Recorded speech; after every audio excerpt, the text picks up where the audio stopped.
Well, I have to admit, I needed an extra day to digest what happened on Saturday and come at this show with a sober, fresh perspective. And what I've arrived at is that Aston Villa, by its very nature, a two-worded club, is a bipolar club. It has two personalities. It's like the Geminis of the Premier League clubs. And I know because I'm a Gemini. I have two sides to me: hopeful, pessimistic, happy, sad. And in Aston Villa, we have a club that has a history that is glorious, but huge expectations to replicate that history. And even our fan base is widely polarized in its opinions. I mean, you look back at the comments on individual player performances from the weekend, and it's incredible how wide those perspectives are.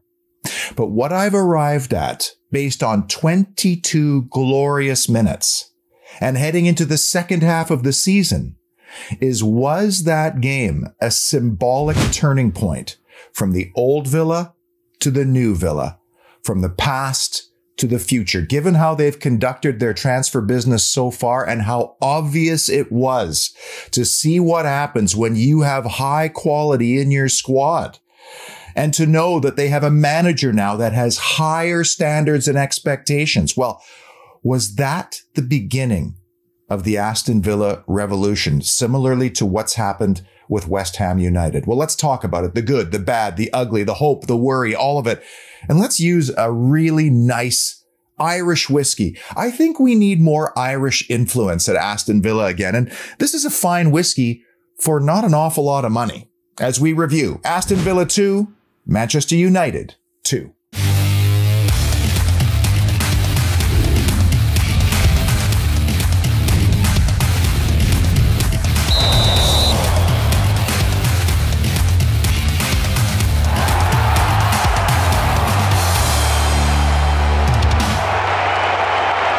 Welcome inside the parlor. I was roundly caned for my Danny Ings take after the loss at Old Trafford on Monday, and I want to make a couple of things clear. First of all, this is not a personal attack on Danny Ings. I have a lot of respect for what Danny Ings has accomplished over his career.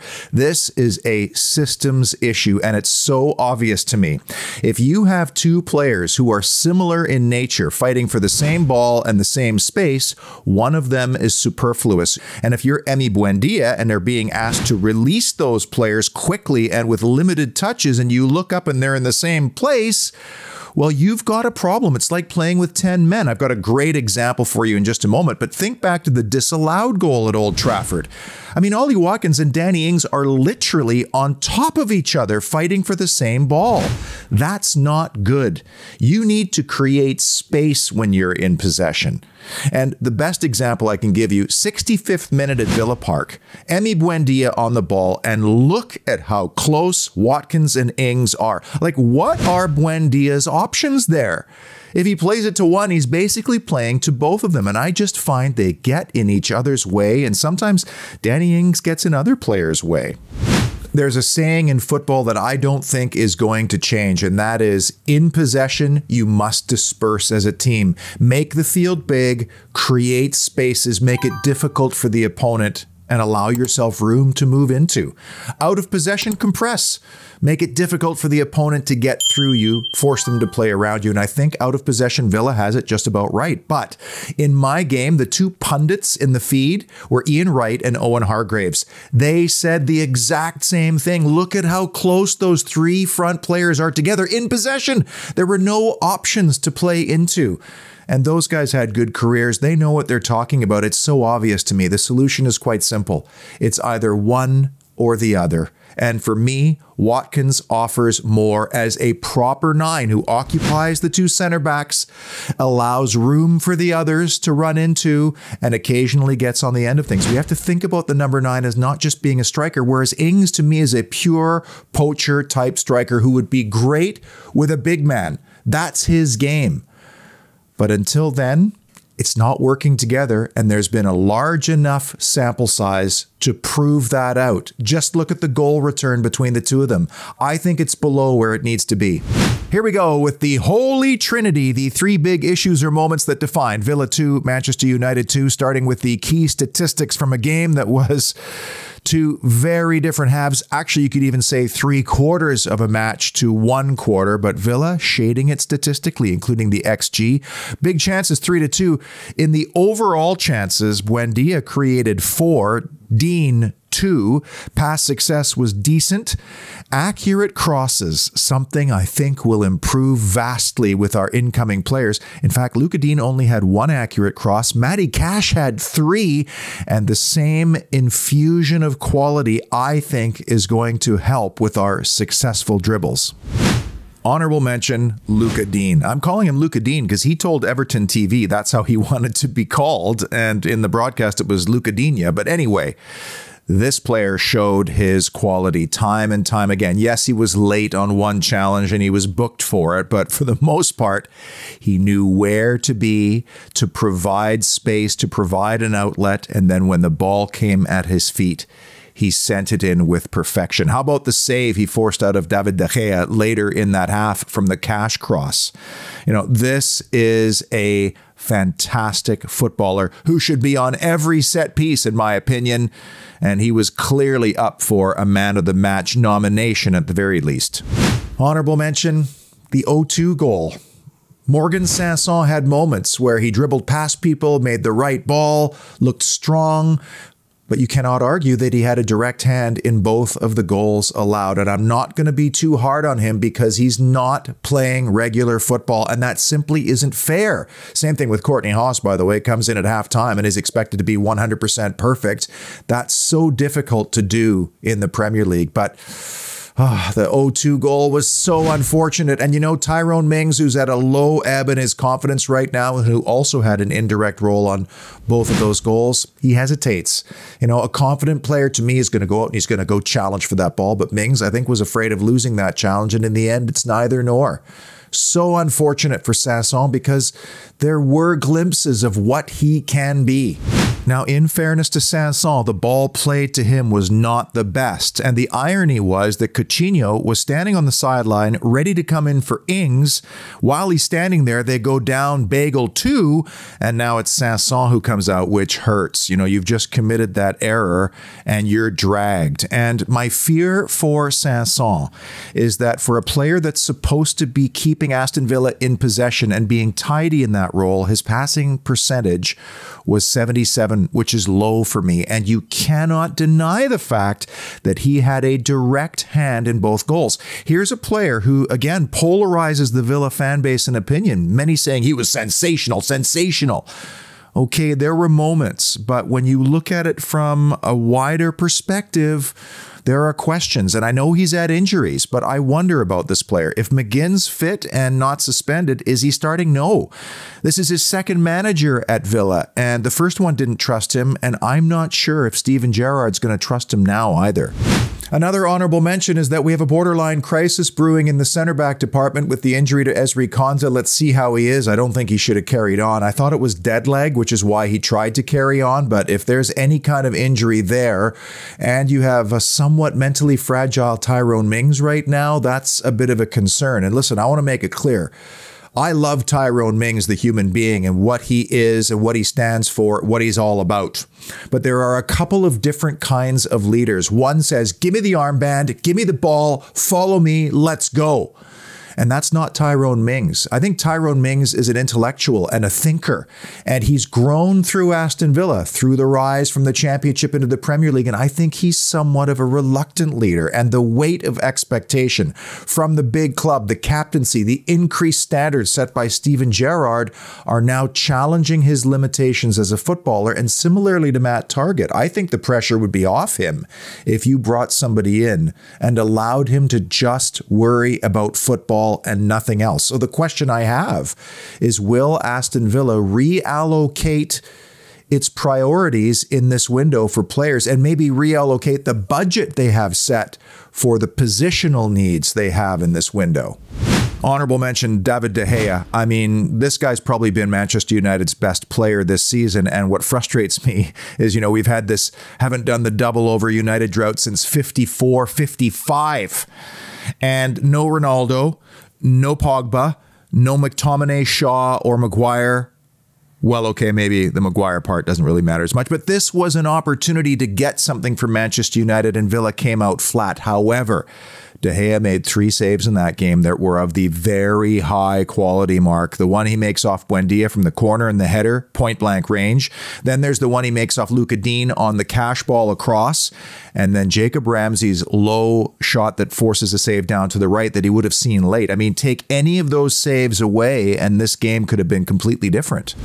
And my final honorable mention is Carney Chukwuemeka and his role in the fight back, which was a pivotal one. And I liked him playing in that deeper role. We know he can play in that front 3, but he was playing a little deeper as he came on for Danny Ings. And in 14 minutes, pass completion ratio 7 out of 10, which doesn't sound great, but 2 of those passes, although missed, still kept Aston Villa in possession, which makes it a bit of a deceiving number. It was probably more like 9 out of 10, but you saw his contribution to the goals.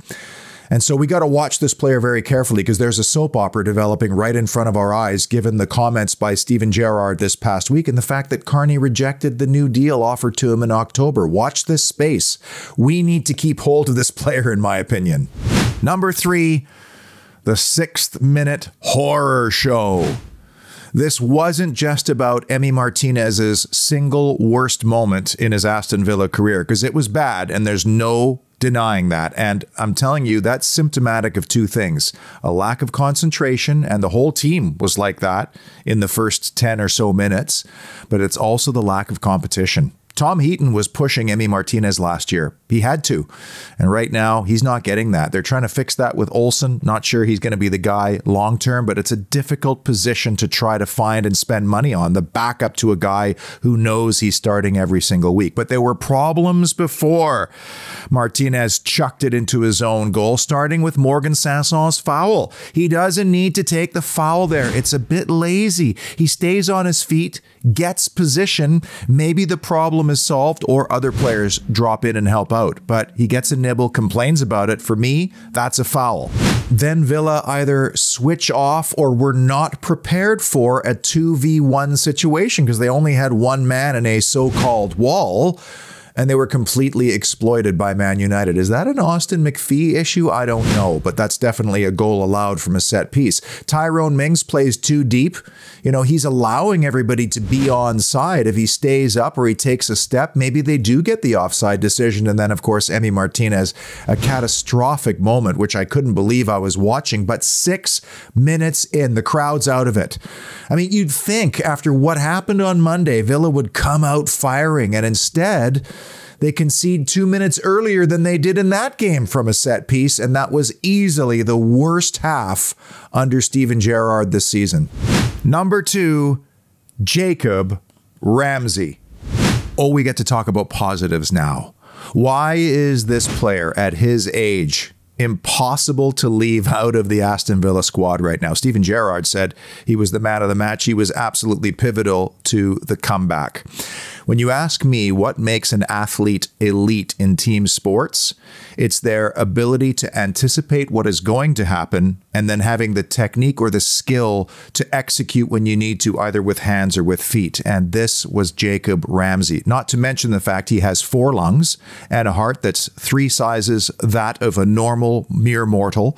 And that means he can keep going late into games. I mean, we're going to get a lot out of Jacob Ramsey over the next 5 years, and we need to take advantage of it. And I think with his IQ and his senses to play alongside somebody like Philippe Coutinho is going to make him that much better. I mean, how about the combinations that we're seeing? Aston Villa played through a low block of Manchester United to score. And then there's the ball he plays across to Coutinho. A little glance. Okay, there's the anticipation, there's the game IQ part, and then his feet follow through. He executes with the inch-perfect ball at the precise moment. We have ourselves a player here, and we need to take advantage of it. But it wasn't just the goal and the goal he created for Coutinho.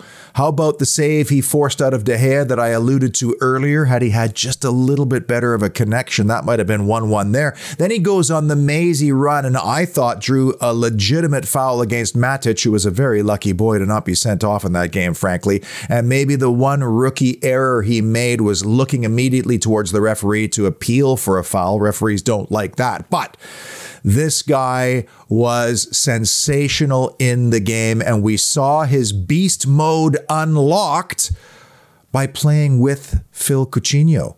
Is that what it's going to take to elevate his game to the next level, having a player of that quality next to him? We shall see. And the number one big issue or moment that defined Villa 2, Manchester United 2, the little magician.